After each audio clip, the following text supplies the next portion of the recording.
Good afternoon guys, how are you all doing? Welcome back to my channel. Today we are talking about funeral horses, specifically in the Victorian period when horse-drawn hearses were at their peak. And it's a very beautiful sight. It's not a rare thing in this day of age, but there are not that many funeral companies that offer it. It's also quite expensive, and many funeral companies that do offer it might only have 2, 4, or 6 funeral horses to pull the hearse, whereas back in the Victorian period they might have 50, 60, 70 horses. Let me tell you a little bit more about it. I should have said, would you like a horse-drawn hearse for your funeral? Strange thing to ask people, but is it something you've thought, oh, I'd really like that, or you're like, well, not sure? I don't think I've ever seen one in real life. Obviously some videos and pictures, but I don't think I've ever seen one in real life. Not sure it really bothers me massively. There's something quite nice, being that I love horses, there's something quite nice about the idea of a horse-drawn hearse taking you to your final resting place. Yeah, let me know in the comments. Is it something you've ever thought about that you would quite like or would like for family members? It's a strange question to ask people, it really is. Horse-drawn hearses were pulled by the most beautiful, big-crested, strong black horses. Now, they either were Frisians or they were Flemish horses. And for the purpose of this video, we're going to talk mainly about Flemish horses. And they would have been quite a regular sight on the streets of London, heading to cemeteries. Now, they were kind of only really for the kind of middle classes to the wealthy. Even back in the Victorian period, it was not cheap to have your coffin taken to the cemetery on a horse-drawn hearse. So yes, it was really only for the wealthy. Most of the time, the hearses would be pulled by 2 horses, sometimes 4, and very occasionally, if it was a very important person, 6. Horse-drawn funerals can actually be traced back to medieval times. However, this really would have been for very grand funerals. It wasn't particularly common. You had to be someone pretty high up in medieval times if you were having a horse-drawn funeral. And it wasn't till the sort of 17th, 18th century where it became a bit more accessible and a little bit more common. But as I said at the beginning of this video, it was in the Victorian period where horse-drawn funeral really peaked. In the book Horse World of London by W.J. Gordon, he speaks of the Flemish horses in this period of time, and I'm going to talk a little bit about what he spoke about in his book. These beautiful black Flemish horses tended to be imported to the UK aged 3, and they would come from Belgium and Holland. They often would do the boat crossing of Rotterdam to Harwich, and I always think this must have been absolutely terrifying for them. You know, they would have been fairly feral, and to have to travel all that way to the UK as 3-year-olds, mostly stallions, pretty unhandled, it must have been so scary for them. And also many of them got really ill with kind of like boat sickness, which made them really poorly. It's still an issue actually for horses, even to this day, when they go on the ferries, even on horse boxes, they can still kind of get that kind of motion sickness and become quite unwell. But back then it was even more common.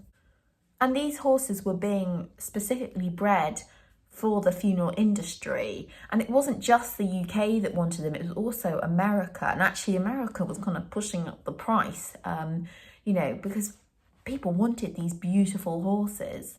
So they would be taken from their farm, from the stud in Belgium or Holland. They would be placed on the boat. They often came over in pairs. It was kind of like 100 guineas per pair. And then they'd be sort of sent out mostly to the cities where there would be these funeral companies, and they would start their education on pulling the horse-drawn hearses.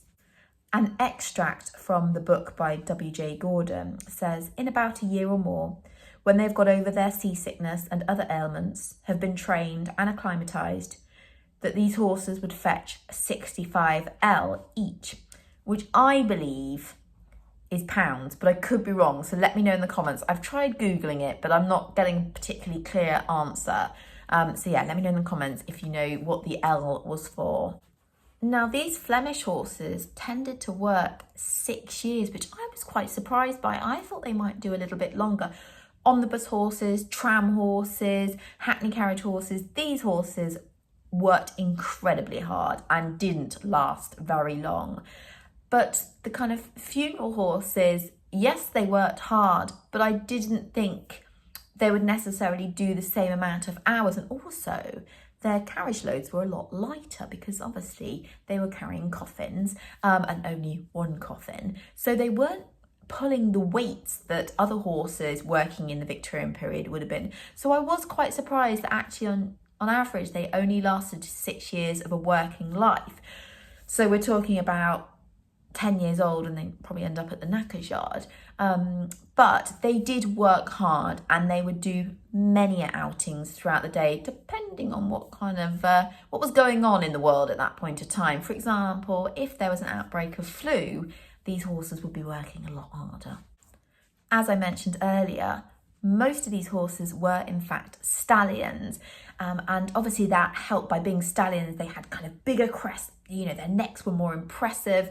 It's an interesting one because stallions can be very difficult to work with, and they can be that little bit more boisterous, but they do tend to look a little bit more impressive. And it was said somewhere that, you know, if you gelded these Flemish horses, they tended to look a little more shabby and not quite so impressive. But imagine having a yard full of huge black stallions. That'd be quite fun, wouldn't it? Quite entertaining, quite a lot to deal with, I reckon. And these horses would soon learn the routes to the cemeteries. They probably knew them off by heart. In fact, they're probably the driver wouldn't even need to kind of, you know, touch the rein. The horse would be like, I know exactly where I'm going. So yes, they would be very quick to learn the routes around them. And as I said, you know, depending on what was going on in the world at that period of time and whether there were any kind of major outbreaks of flu or disease, depended on how their workload looked. Because if there was an outbreak of a disease and it meant sadly people were dying more often, then these horses could be taking out the horse-drawn hearses 3 or 4 times a day, which is quite a heavy workload. So now it kind of makes sense why maybe they only managed 6 years of work. There would have obviously been quieter periods of time as well, but generally speaking, they work 6 days a week and they work pretty hard. The East End was sort of real centre for horse-drawn funeral businesses. And probably the most well-known one was Dottridge. Dottridge was started in 1835 by Samuel Dottridge. And I think this guy's brilliant because he was a builder, he was a contractor, and then on the side, he did funerals for friends and family, which is just great. I mean, what a great side hustle. But in fact, his side hustle became so good that he stopped being a builder and a contractor and just focused on the funerals. He obtained some premises in the East End, which were known as Dorset Works, which is an old coaching yard. And that is where Dottridge funeral business started. And like many Victorian businesses, Samuel's sons came into the business too. So initially his eldest son joined him and then his other 3 sons joined him. And then when he retired, all 4 sons became partners in the firm and continued it. And I love these stories in the Victorian period, how it was, you know, so many generations of a family kept a business going, taking it in slightly different directions to help it keep evolving. And I love these stories. There's a real common theme on any of the Victorian videos I've chatted about. There's always been a sort of family business that keeps growing and the children continue to carry it on into the next generation.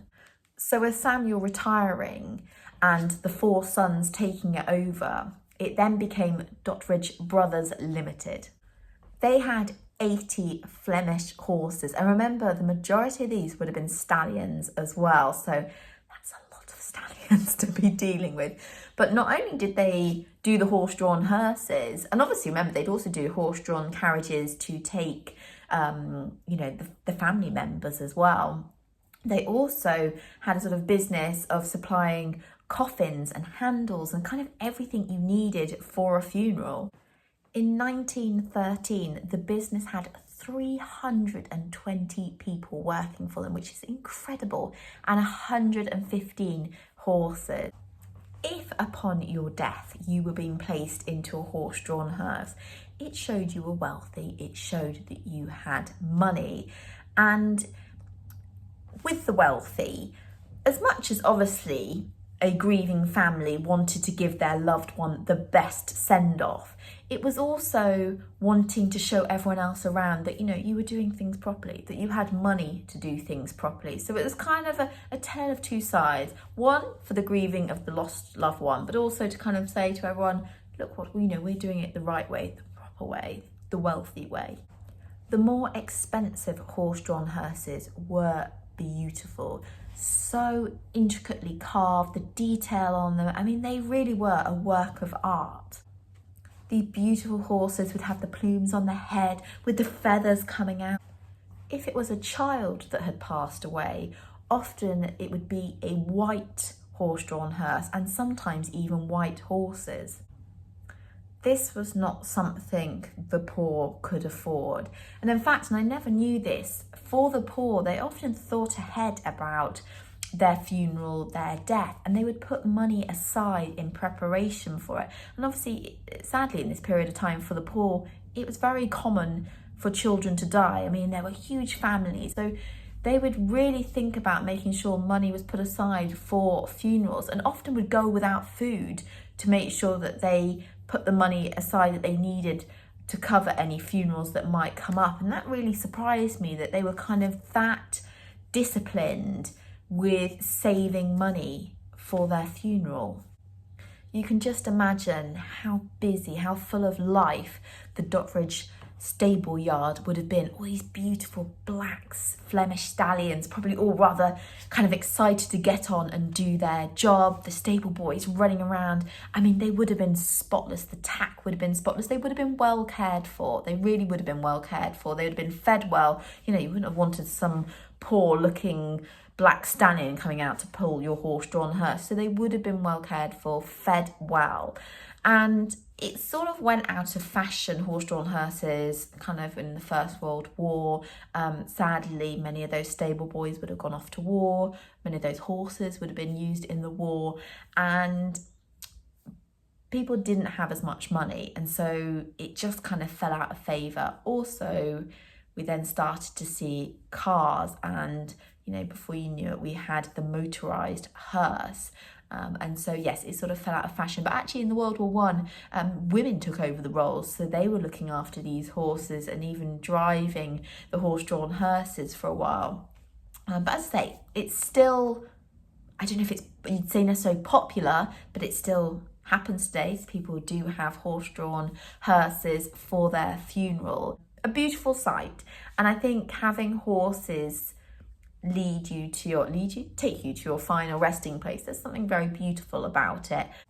Anyway, guys, I'm going to leave the video there. I hope you enjoyed it. What gorgeous horses these Flemish and Frisian horses were.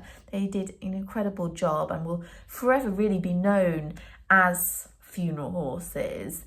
And yeah, let me know in the comments, have you ever considered having a horse-drawn hearse for your funeral? Once again, strange thing to be asking you guys, but thanks for watching, guys.